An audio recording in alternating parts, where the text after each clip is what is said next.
Okay. Yes. Så maveøvelser. Sid her med ret ryg. Sådan der.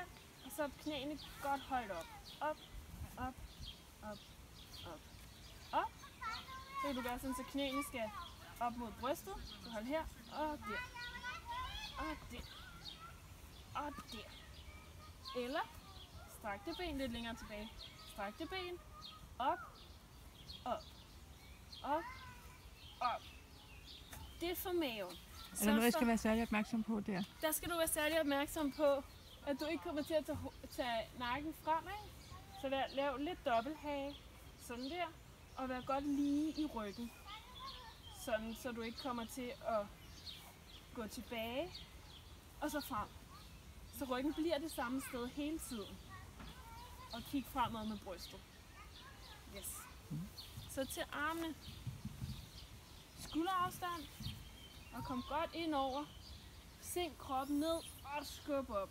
Og albuerne ind til siden. Og skub op. Og skub op.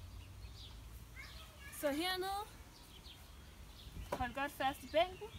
Kom ud. Så der er 90 grader her. Så med armene sænker du kroppen ned. Skubber kroppen op. Sænker ned. Skubber op. Og vær opmærksom på at være lige i lænden, så du ikke kommer til at køre fremad. Så lige ned, lige op.